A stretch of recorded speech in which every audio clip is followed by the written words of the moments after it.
Hey guys, what's up? It's Guy64. So, I have not recorded in the longest time, and you know what?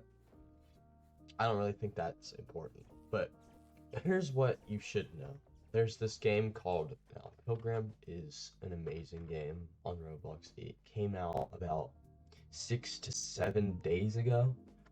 Um, if you remember Finexus Studios, they made I Don't Feel So Good Simulator. IDF, SGS. It was a pretty big game when Infinity War came out, and they continued to update it even after people stopped playing it. But it got really good in my opinion. There's fishing, there's farming, there's a whole bunch of stuff in it. But it seemed like Finex's Studios wanted to move over to a more, I guess, adventure-specific type of game, so they made this game Pilgrimmed, and I expected it to be good, and it came out good because Finex's Studios they know how to do it. A week ago, this game had 100 players. When it first came out, I was like in the first batch of 50 people to play it at its release, and there was like no one playing it. Over a week, its player base has multiplied by 50. It has gone up from 100 people on the first day to 5,000 because it just, I guess, the insane amount. I mean, yesterday there was 2.5 thousand people playing it. The player base has doubled overnight. There's just so much content in this game. The system, the mechanics, the strategy, all of it just goes together to make such a great game. Uh, you may want to see what I'm talking about before you actually go into the game yourself. There's a whole bunch of different weapons. There's different classes. It's kind of like Elden Ring in Roblox, but it's a little bit funky too. Like it has that funny aspect where they have like memes and like kind of stupid stuff that happens. But yeah, there's different classes. There's melee of all types. There's uh range. There's also bows, and just like Custom Mountain, I don't feel so good. There's fishing rod. You can fish. I don't know. There's a lot of different things you can get from beating different bosses. Even though this game came out about a week ago, I have around a day and 4 hours of playing, and I have not advanced as far as other people, but I have grinded certain enemies and I've gotten a lot of the drops. There's drop rates too. Like in this game, there's a bestiary, and there's drops. It'll tell you like the percent of its drops, and you know, different weapons do different amounts of damage, techniques, and whatnot. So I'll show you basically a normal fight of how it goes between a player and a boss. You'll start out with this old sword, and that thing is really hard to use, but you'll replace it pretty quickly. This game, though, a lot of the weapons have in common a normal M1. Now, all the M1s are a little bit different, but for the most part, they're the same. And then the heavy attack, usually it'll be a 3-hit heavy attack or a 1-hit heavy attack that does a lot of damage. So that's kind of like the basic aspects for the swords. I think the range weapons they're all pretty different. I mean, some of them shoot like, for example, these sundowners. They're two revolvers that you can spam back and forth. Oh yeah, also these use mana not bullets. For mages because there's also a mage class in here. I don't use mage class. There's a few people that use mage class, but I haven't seen it that much. So like I was saying earlier, there's different types of ranged weapons. There's like a triplex bow, shoots 3 at the same time. There's just a lot of weapons, but if you want to see how the basics go down, how like I as a person would fight a boss in this game, I'll just go ahead and show you. So this is what you call the Thief King. This is the boss that you fight at the beginning of the game. You get it almost immediately as a quest. And it's really not that hard. I mean, I guess that was kind of an anticlimactic sort of boss fight, but that's just because of the amount I played. But if you're going into this game, realize that it might not be that friendly to beginners. The game is definitely at its hardest at the very beginning, I think, at least. There's some bosses along the way that are kind of hard, but at the very beginning, it's pretty hard. A lot of it's easy. I mean, some honorable mentions would be the secret bosses, uh, which I'll go into in a second. Secret bosses. There's this archmage thing that's pretty hard whenever you in the stage of the game you fight it. There's just a lot in this game, and I don't know. The classes vary per boss, like how good they are and whether they're actually good or not. Now I'm gonna go into like the basic tutorial portion of this video, where I'm not gonna actually get into too much of the early content of the game, and I'm gonna try to like show off a lot of the things that happen in the game. But here's this guy. He gives you your first quest. He doesn't really do much besides that. So beds, they set a spawn point. There's beds all across the map, and you can set spawn points. And then here's this mirror. And if you click the mirror, you can go to all the destinations that you found mirrors in. So for example, if I go here, it'll teleport me, and now I'm at the desert, and I can go back to the prayer. And let's see.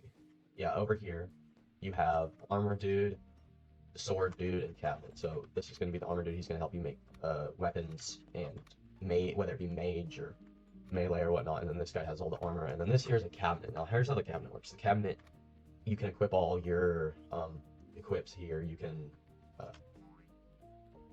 basically, I don't know, make your strategy here.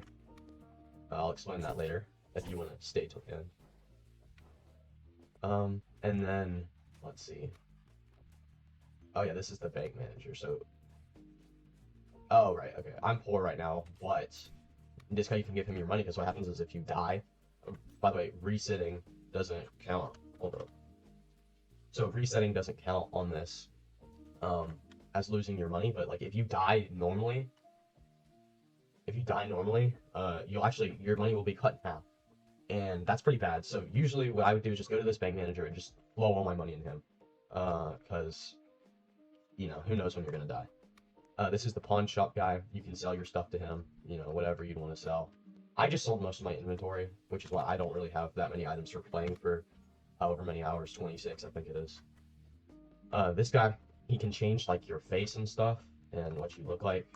It's usually, if I didn't have this teapot on my head, it would be a little bit different. And this is kind of useless. I wouldn't touch that if I were you. And then obviously, like most of these games, there's useless NPCs. I guarantee you this one isn't going to do anything. Okay, now I'm going to go into the portion of kind of showing off what the map looks like, maybe if you're adventuring it. So after you talk to this Nebraska guy, he tells you to go to the desert.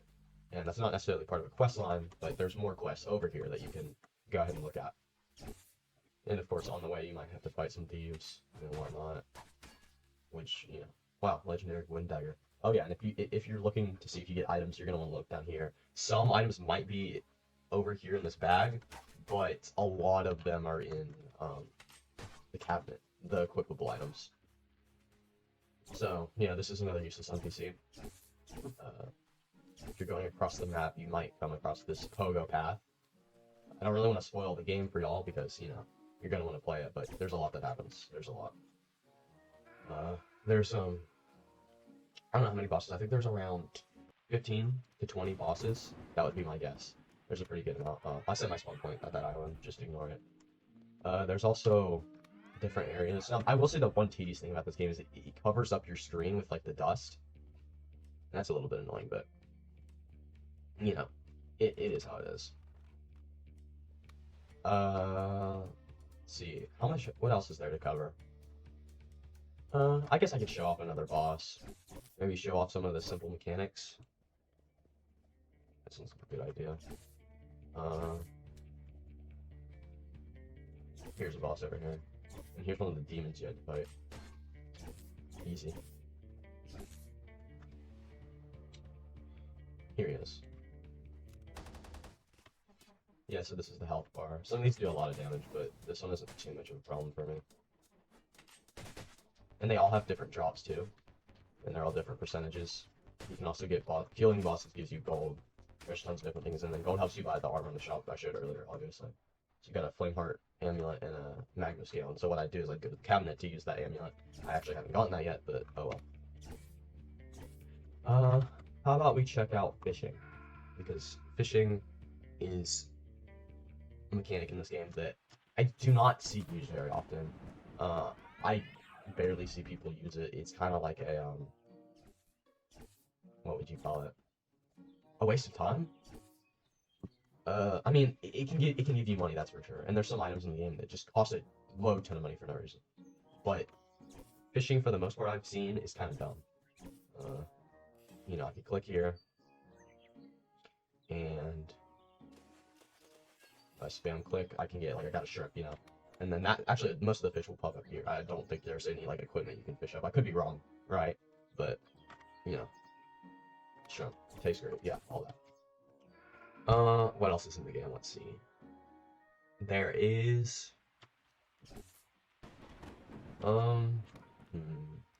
there is actually, if I go here over here to Swamp, there's this cauldron in the game, and the cauldron, what it does is it helps you make potions, and a lot of people don't use this, but I recommend you do use this. This would be part of my strategy starting now, because what you can do, well, not starting now, I came up with it recently. I've been skipping potions for the majority of the game. They're not required. If you're not a big, potion maker, you don't have to do it. But I think these are actually really cool because like any items you get, you can make it into potions. And some of them are useless, some of them aren't. But like, for example, I could put in rage rares and they give me fiery juice. And so right here, I think that's a different one. Okay, yeah, fiery juice. So if you drink it, it'll give you 10% increased melee damage for 16 seconds, which is pretty useful. That would go along with any other. And there's potion sickness, kind of like Terraria. I feel like this game is a mix of Terraria and Deep Woken if it was actually good. And I think that's it. It's kind of like a hybrid of those two. It's really fun. Let's see. Oh, yeah, I forgot to go over abilities. At the beginning of the game, you'll get an ability where you can actually dash forwards. You do a charge and a dash forward. Let me put it on. It's called Thief King Cloak, and if you, for example, use it, you'll dash forwards. And there's also other abilities like this that gives me dodge. There's just tons of stuff in this game, and I can't go over all of it in the video. But today I'm planning on making multiple videos, and yeah. Also, if you're one of the people that stuck to the end to see my strategy, I'm actually gonna admit that I catfished you, and I'm not gonna show off my strategy in this video. But if you want to, by the time you see this, I'll probably have another one up explaining basically how to get the best loadout. Thanks for watching. I hope you enjoyed this video. I really hope you come and try this game. It's really good. It's fun. I like it. The mechanics are insane. It's a revolutionary game for Roblox, I think. And in the end, I don't know. Have a great day, I guess.